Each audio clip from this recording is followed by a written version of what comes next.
Kaya po, Panginoon, as we draw to your presence, Lord, we draw your presence, Panginoon. Kailangan natin ng Panginoon, yung presensya, sa presensya mo, Panginoon, may kagalakan, may kapahingahan, may kasiyahan, Panginoon. Lord, muli, salamat at bigyan ka your presence, Panginoon. Natin bigay sa iyong biyaya sa amin, dahil biyaya sa ginawa ng Panginoon, to the Lord Jesus Christ, the Savior of the world. We praise you, we worship you. We're here, O God, to see your face. We're here, O God, to listen to your word. Speak to us, Panginoon, kayo mo magpakayag sa amin, kayo mo mag-usap sa amin, kaupahan kami sa Espiritu, sa pakikinig. Bigyan kami ito ng pusong mataba para nagkakain ng salita. Ito ang Diyos tayo pamunga sa ating buhay. Bigyan tayo ko lang sa inyo. Salamat po marami. Pinupin namin na nagkila. Kung ang sabi ko lang yung may salamat sa mga ng Jesus. Salamat po sa inyo. Amen.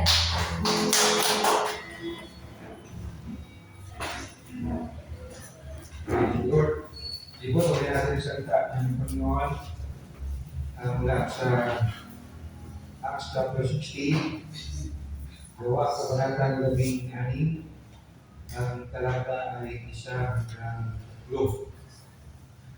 Acts chapter 16, ang mga gawa kabanatang 16, isa hanggang 3. Kaya ibigay ko po ng pamagat ang mensahe dito ng Timothy's family. Timothy's family. Acts chapter 16, verse 1 to 3. Nagpunta rin si Pablo sa Derbe at sa Lystra, may isang malagay doon na ang pangalan ay Timoteo. Ang kanyang ina ay isang mananampalatayang Diyo at ang kanyang ama naman ay isang Griego. Mataas ang pagtingin ng mga kapatid sa Lystra at sa ikot ng kay Timoteo.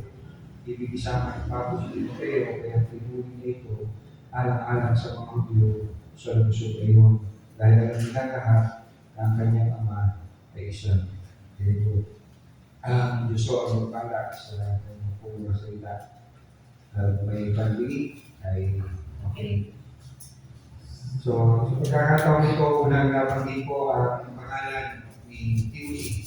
Ito po sa Acts chapter 16, sa verse 1. Hindi po pinangalanan ng kanyang mga parents. Pinahayag ko dito na ang ina po ni Timoteo ay isang mananampalataya, particularly sa 16. Isang mananampalataya ng Diyos, so siya po ay Christian Jew, at ang kanyang ama ay isang Griego, and probably ng Christian o hindi mananampalataya. Hindi ko po sa tatlong butos ang mensahe nito. Ayan ang pamagat na Timothy's family. Una, Timothy's father. Pangalawa, Timothy's mother. Pangatlo, Timothy as son. Timothy as son.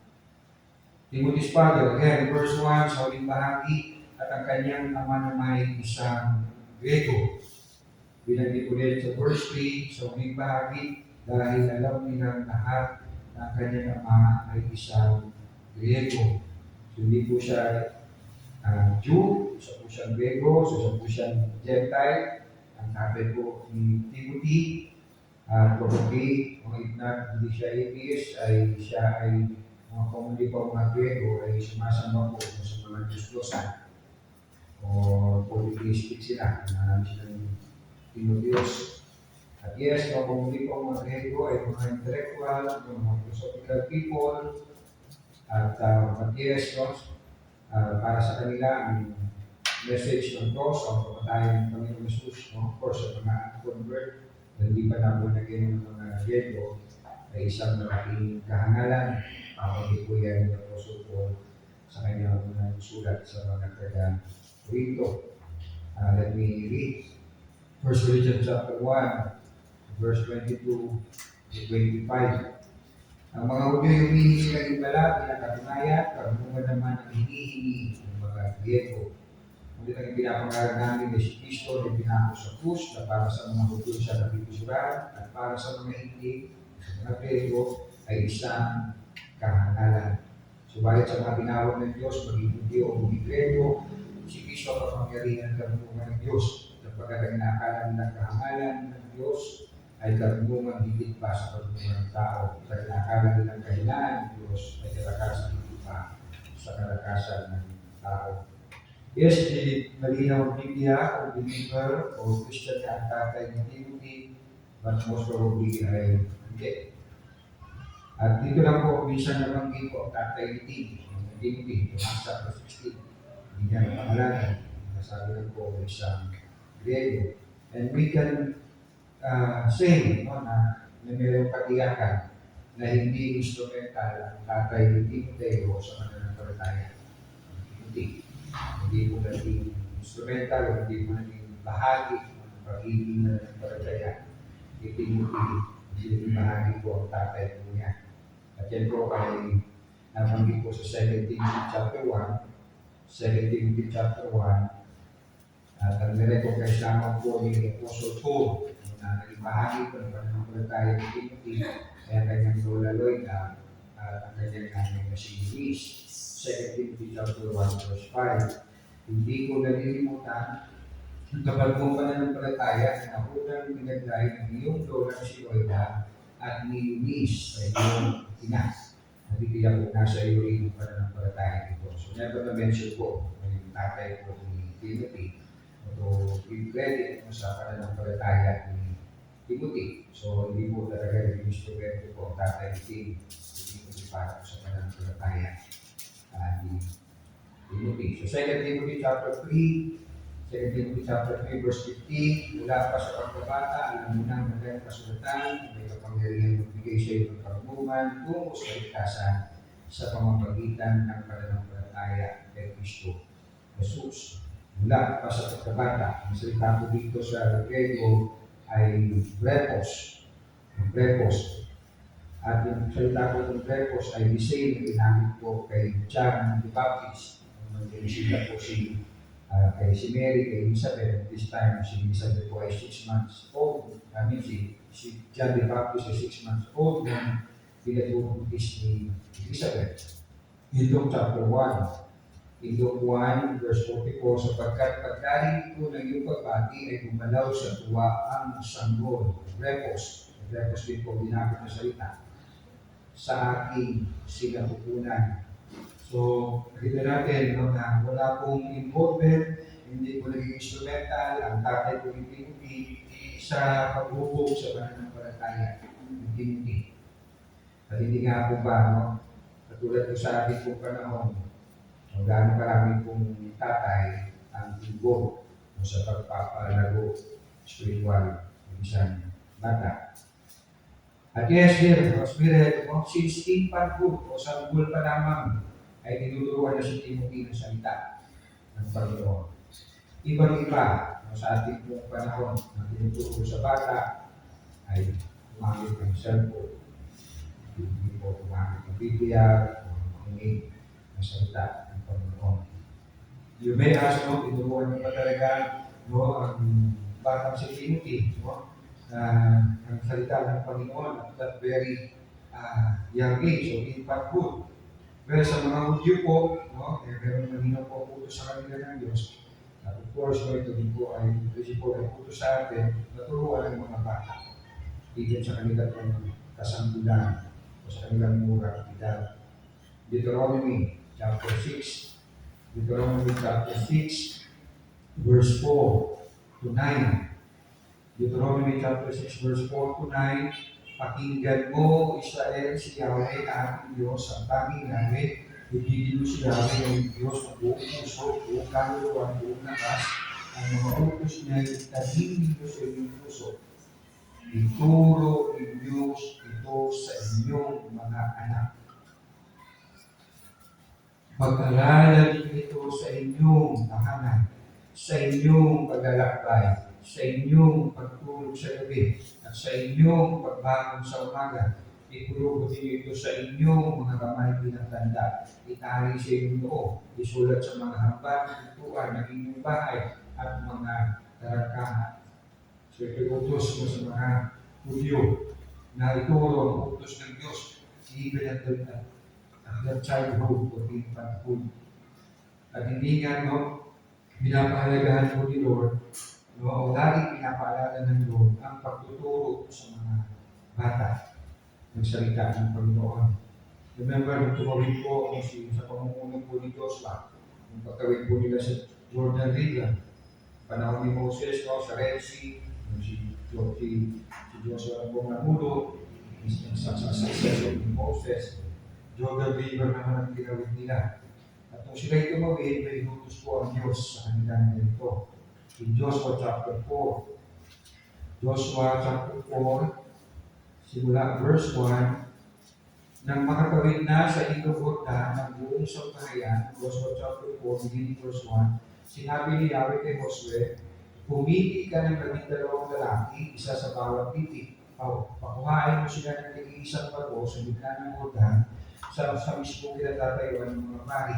Ipadala mo sa kanilang mga bato at ilagay sa pagkakampuhan ninyo ngayong gabi. Tinawag na ni Josue ang 12 lalaki, pinili niya at sinabi sa kanila, mauna kayo sa pagpanatipan ni Yahweh. Pagdating ninyo sa gitna ng Ilog Jordan, kumuha kayo ng isang bato. Pagpasalinin nito, inyong mga ito, isa para sa bawat tipi ng Israel. Hindi ba yung purpose? Ang mga batong ito, verse 6, Joshua chapter 4, ang mga batong ito ang magpapaalala sa bayan ng Israel sa mga ginawa ni Yahweh. Kung sa panahong darating ay tanong ng inyong mga anak, kung ano ang kahulugan ng mga batong iyan, sabihin ninyo tumigil ang pag-aabos ng Ilog Jordan nang itawid ang kaban at tipan ni Yahweh. Ang mga batong ito ang magpapaalala sa Israel ng mga pangyayari ito habang ang panahon. So, kita natin, very intentional ang Diyos mo na ipaalala, na ituro sa mga bata ang kanyang salita, ang kanyang mga ginawa. Again, sa layunin, hindi lang maalala ng mga tumawid. Totoo po, no? Hindi nga po ba talagang tayo po iligtas na forgetful. Kahit nga po naggumawa ng mensahe, kanila inaalala ko yung Bible ng message yung mensahe. Maalala. Minsan, magulungkot tayo. Pero here si Lord, alam niyo po ang ating itong pagiging mga kalimutin at minsan madalas ay hindi talaga namin naalala. Siya ang nagpapaalala sa atin. Again, no? Layunin, hindi lang nila maalala ang pagkamit nila, kundi maipaalala nila o maituro nila sa mga bata. But it's all about to expose nito ng patong-patong. Ito yung sa ating nalito, ang Lord, ang pag-aagos ng Ilog Jordan, kami na natawid sa gitna ng ilog. You may ask, no, saan ko po dadalhin yung anak ko? Malimit ng mga bata, no, para ituro ng Diyos, ituro ang salita ng Diyos. Kailangan madali natin sa mga libro, madali natin sa mga numero ni Padre Pio, of course, dali natin sa church.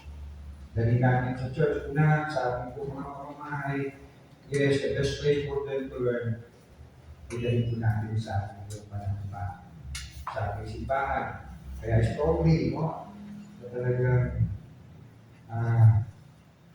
asking yun, dahil po natin ang ating pong mga anak. Kahit sa mga edad nila, minsan nakakagulo po sila sa atin. Pero mas pahinga, nandito po sila kaysa sa nasa bahay at wala ginawa po yung mag-cellphone. Nanood lang po ano-ano. At minsan nga, pinalas, tingin natin yung papagbabayan. I don't know kung ginagawa ng sinasabi itong ahensya ng gobyerno, wala na talaga kung kayo magulang ang kailangan. FTRCB, pero palagay ko kailangan narinig pasukin yung cellphone, yung social media dahil very accessible na sa lahat ng bagay mapapanood magiging mga bata. Dahil yung mga bata dahil mga sa pagkain ng cellphone. Again, no, I strongly suggest o yung support talaga kainin natin ang ating mga bata sa ating pananampahan. Please bring them here as much as possible, not just on Sunday. Meron tayong midweek, meron tayong prayer meeting, meron tayong children's Saturday school, yes, meron tayong Sunday worship service. Huwag natin sanayin sila na parang Sunday Christian na para pag we are complete, the whole week is Christian, kasi nakapag-church na ngayon ng Sunday. At minsan nakakalungkot mo, reklamo ng mga bata kasi may school, o may bakasyon, ano naman kaya, lang.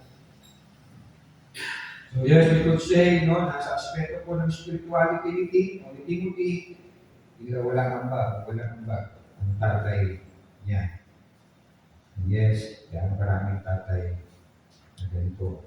Now let me go sa pangalawang punto, Timothy's mother. Timothy's mother. Again, verse 1, sa pangalawang bahagi, katabi, ang kanyang ina ay isang mananampalatayang Hudyo. So, hindi lamang po si Eunice ay isang Hudyo, hindi siya po isang Kristiyano Hudyo. Siya isang Kristiyano Hudyo. At seryosong Kristiyano Hudyo, sinasabuhay at tinuturo ang salita ng Panginoon sa kanyang anak na si Timothy. Probably, si Timothy ang only child nila, ang kanyang asawang Diego. Again, binasa natin sa 2 Timothy chapter 1 at read it again. 2 Timothy chapter 1 verse 5, hindi ko nalilimutan ang kapag mo pananampalataya na naunang pinagkay ng iyong lolang si Loida at ni Eunice, ang inyong ina. So behind the faith of Timothy, ay dalawang babae. Kanyang lola Loida at ang kanyang ina na si Eunice. Mula pa nga sa pagkabata niya, ay pinamulat na sa kanya ang salita ng Panginoon sa 2 Timothy chapter 3 verse 15. At yes, kung napapaisip marami kayo, at ako ko'y napaisip din, since infant po tinuruan ni Mami Eunice, si Timothy nagsalita ng Panginoon, but si Mary, a Gentile, nakipamagod siya sa hindi mananampalataya. At ito, ang mahali ng consequence nun, hindi niya napasal-size si Timothy. Ito ay ginagawa mo ng mga Hudyo. Kumalala niyo yung Panginoon Susman, KTO, siya po ay circumcised. So we can say, marahil pasaway si Mami Eunice, and eventually became a Christian. Became a Christian Jew. Bigyan ko naging mananampalataya. Or maybe hindi niya pinatuli ang bata kasi Christian na siya. Hindi pag-baptist niya si Timothy. At yung asawa kanya ay isang Diego. Kapag nga hindi kumain ng palataya. But yes, pagdating po sa verse 3 ng ating text, ibig-isama ni Papa si Timoteo, kaya tinuli niya ito alang-alang sa mga Hudyo sa lungsod kayo. Kaya alam nilang lahat ng kanyang mga ay isang Diego. So nasabi ko po, kapag kaya hindi nila pinatuli si Timoteo, since 8 day old siya, probably because naging Christian na si Eunice. At here, sa verse 3, pinapatuloy siya ni Pablo. For what reason? Masahin na lang po ninyo yung Acts chapter 50. Para maintindihan po ninyo kung bakit po yung ginawa. Ni Timothy ni Pablo, ni Timothy ng pagpatuloy. Ang hint ng sagot ay nasa talata, verse 3. Pero to understand better, basahin na lang ito yung Acts chapter 50. Basahin po ulit yung verse 3. Ibig isama ni Pablo si Timoteo, kaya tinuli niya ito, sabi, alang-alang sa mga Hudyo sa lungsod kayo. So, alang-alang sa mga Hudyo sa lungsod kayo. Again, basahin na lang po ninyo yung chapter 15. Actually, ang pinaka-nangyari po dyan, dahil meron mga Christian Jew, naging Kristiyano na sila, nagmula sila sa mga Pariseo, yung kanila niliinsist na dapat magpatuloy ang mga mananampalatayang Gentile to be saved. So nagkaroon po sila ng mga kapitibali-pate at nagkaroon po sila ng resolusyon, tinatawag ng Jerusalem Council, Presbytery, na i-observe itong mga bagay ito katulad ng pag-circumcise. But not on the ground o pang maligtas. Again, basahin na lang yung Acts chapter 50 para maintindihan po ninyo bakit po sila po yung Paul, Timothy. But let me read sa Acts, sa Romans chapter 14. Sa Romans 14, sa 1 Corinthians, may binigay po si Pablo po doon about not to eat, no? Or about eating foods, na huwag kumain ng mga pagkain na inadog sa mga gustusan for the sake of the weak believer, para po sa mga mahihina sa pananampalataya. Nagbigay ka lang sa nakakita, halimbawa si Kuya Darlie, no? Para sa kanya, kasalanan kumain ng dinuguan. At para sa akin, hindi kasalanan kumain ng dinuguan. So, halimbawa sa amin ng Catholic prayer meeting, no? Kapag ako intended ka, magluluto ako ng dinuguan, ang nasa isip ko intentionally, no? Para i-offend si Brother Darby. So, doon ako nagkakasala. Not because I prepared dinuguan para kumain, hindi nagkakasala ako doon sa intentionally. So, if I wake up, naghanda ako. Itong dinuguan. Siguro maganda nag-read in Acts 9, Romans chapter 14. I will just read it, pag kayo na po magkulay-gulay. Sabihin mo parang kasabihin. Romans chapter 14.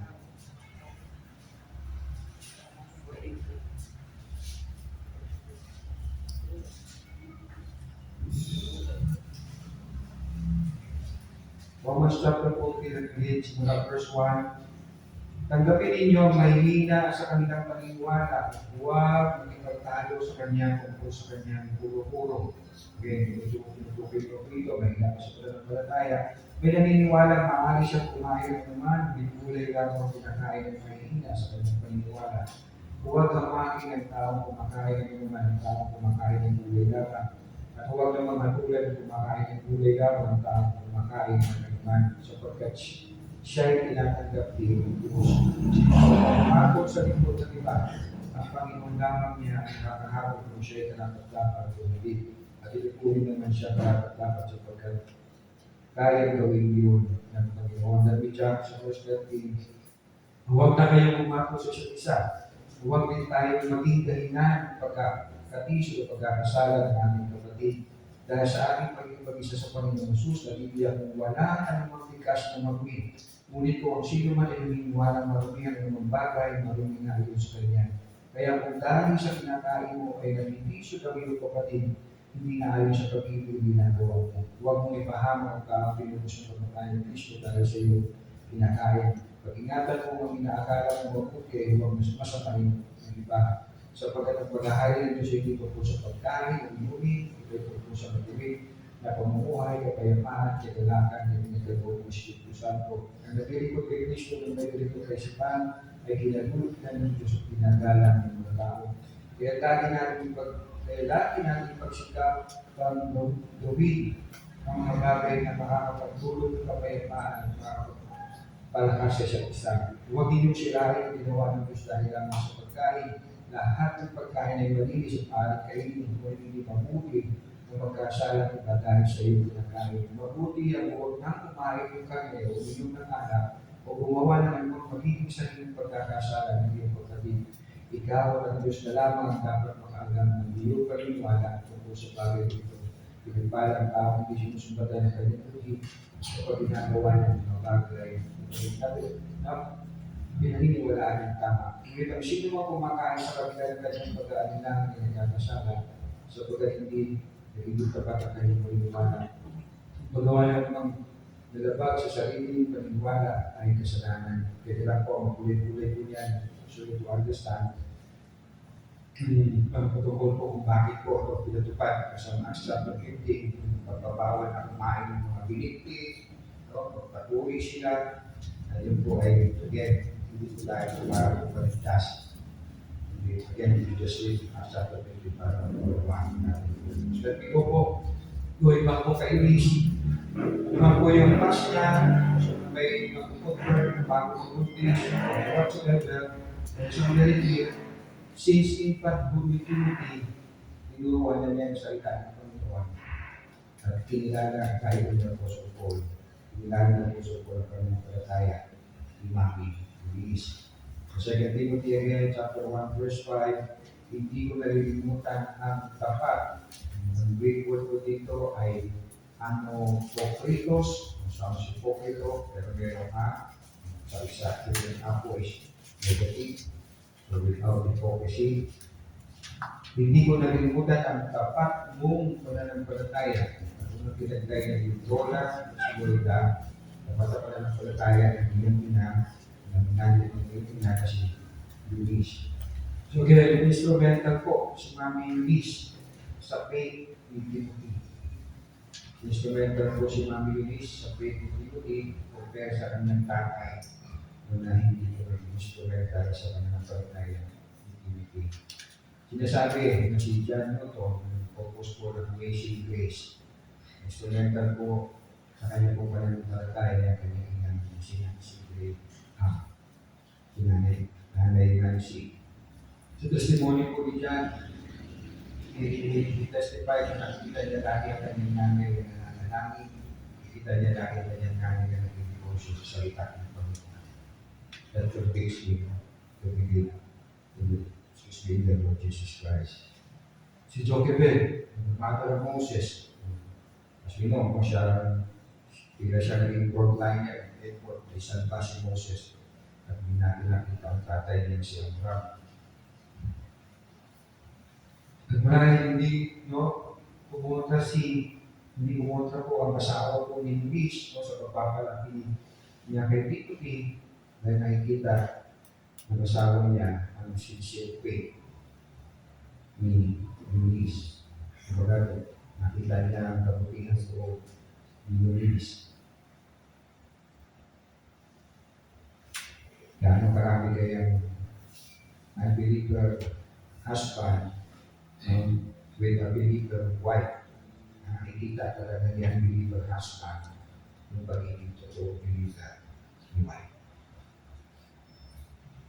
Si Apostle Peter, sa kanyang unang sulat, chapter 3, 1 Peter chapter 3, verse 1 to 2, kayo naman mga babae, pasakop kayo sa inyong asawa, sa gayon po kayo sa kanila na hindi pa naniniwala sa salita ng Diyos. Mahihikayat din silang sumampalataya dahil sa inyong magandang asal. Kahit hindi na kayo magpaliwanag pa sa kanila sapagkat makita nila ang inyong makadiyos at malinis na pamumuhay. I think yun ang nakita ni Tatay Timothy sa kanyang asawa na si Luis. May maraming hindi pumunta sa pagpapalaki ni Luis kay Timothy. And of course, kayo pong patagalin mo sa 1 Peter chapter 3, these principles applies to all Christians. Ikaw man ay asawa, anak, kapatid, kaibigan, empleyado, students, we are called to be salt in life of the world. Amen. We are called na mamuhay, na worthy of the gospel, na makita sa atin si Kristo, ng ating mga kapatid, ng ating kapitbahay, ng ating asawa, ng ating tiyahin, o whosoever, na unbeliever. Basahin na lamang po ang Titus chapter 2, o basa niyo ng ilang ulit ang binanggit para upang salita ng Panginoon, upang walang masabi ang sinuman laban sa salita ng Diyos. Upang hindi mamintasan, sinuman ang salita ng Diyos. Paguli po, Timothy as son.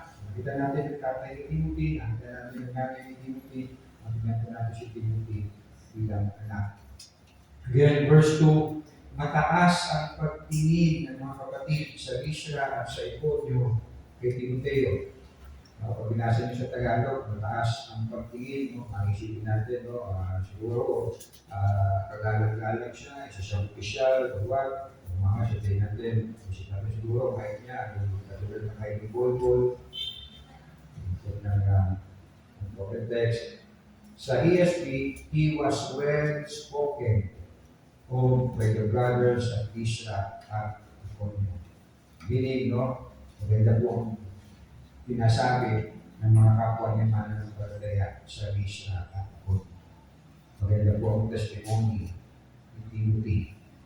At hindi lamang mga mananampalataya sa Listra at Iconio ang nagsasabi ko na mabuti tungkol po sa pagkatao, magiging mananampalataya ni Timothy, hindi yes, magiging apostle, ang apostle Paul sa 2 Timothy 1:5 as we read.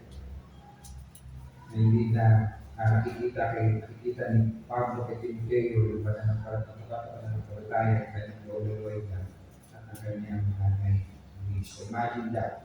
Timothy was just a youth pastor. Sabi, was just in his early 20s. Pero si Paul, blessed na blessed kay Timothy. Imagine that, no? Apostle si Paul, super apostle si Paul. Ano sabi niya? Nakikita mo ng paggal kasi para sa lahat ng apostol. Pero sabi ni Paul, blessed na blessed ako sa iyo. Blessed na blessed ako sa iyo. Nangyari pa rin ako, ginagawa ko. Blessed na blessed ko sa kanya.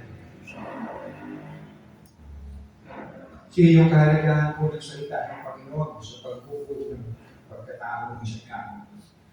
Again, since infanthood, tinuturuan po siya ng salita ng Panginoon. At ang naging reputation niya, positive.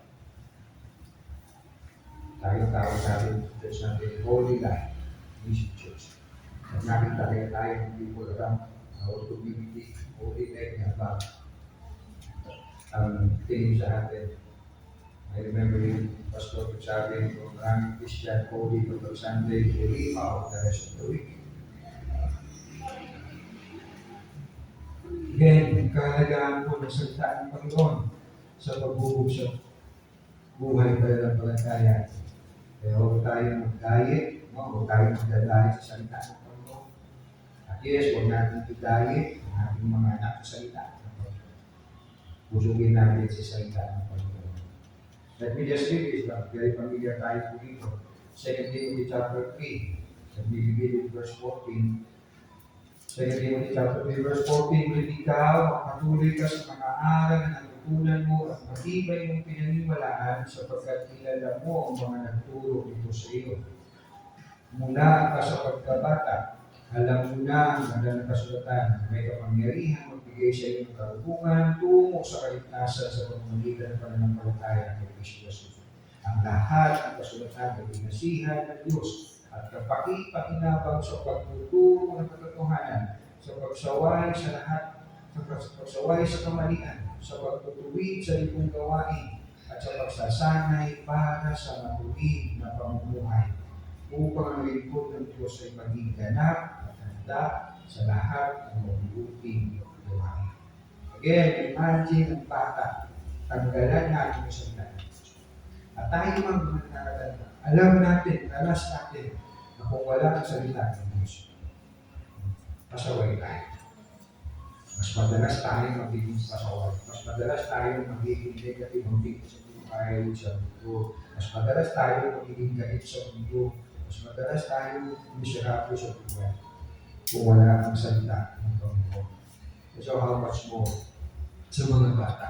But they are all vulnerable. Magkakatalagang malapit sa agad sila sa lahat ng pagdilim lang. Kalokohan. Gusto sila. Kung wala silang babae, wala silang salita ng Diyos sa buhay ko. Isa si Timothy, na pinagin po ni Paul, almost sa lahat po niya ng sulat. Ang interpretation po ni Paul, almost nung nandun si Timothy. Ibigay ka ng example ni Paul, parang dalawa lang. Tatlo sa 13 episode, hindi nabanggit ang pangalan ni Timothy. At whenever binabanggit po ni Pablo ang pangalan ni Timothy, positive ang kanyang sinasabi about kay Timothy. So hindi lang sa lista, hindi lang sa Eponyo, kundi mula kay Apostle Paul, the great man of God, and blessed na blessed po siya kay Timothy. Kaya pag-isipan-sipan yan, blessed ko God. So let me end with Paul, kagalakan sa kanya si Timothy. Encouragement sa kanya si Timothy. At yes, habang tayo po ay lumalago sa pananampalataya, habang tayo patuloy na lumalago sa pananampalataya, nakikita tayo ng Panginoon, nagpagbuo sa pagkagulang sa pananampalataya, ang gusto ng Panginoon. Siya nalulugod, siya natutuwa, at yes, siya paparagalan. Siya nalulugdan ng kagalakan. At tulad po ni Pablo, paano po siya pinag-respeto, hindi imagine that we can please God.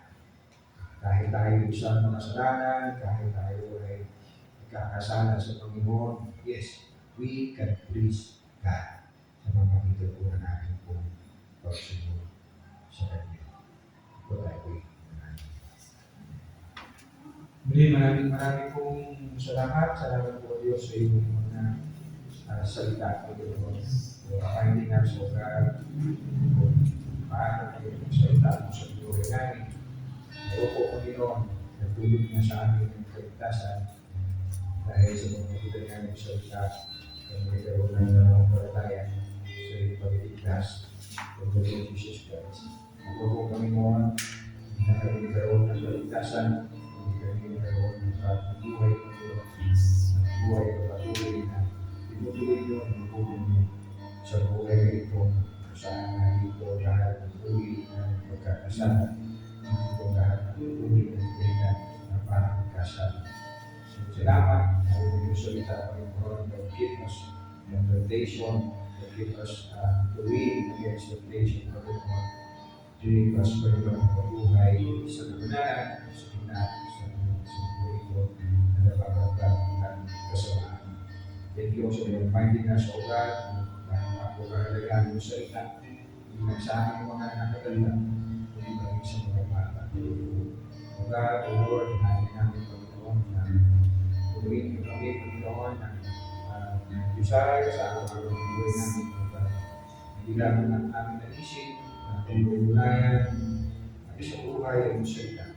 O po, ito po ang buhay namin, ng bahagi, Panginoon, ginamit ko sa mga nakatanda, kaya po sa mga bata, sa mga bata na nasasabi ko mga natin, sa aming pamilya, sa aming mga kapag-nakapag. Di Lord, salamat po, at po o Diyos, ibutan yung tunay o kanina sa mga salita dito, Panginoon, ipalalapit mo sa amin, ang desire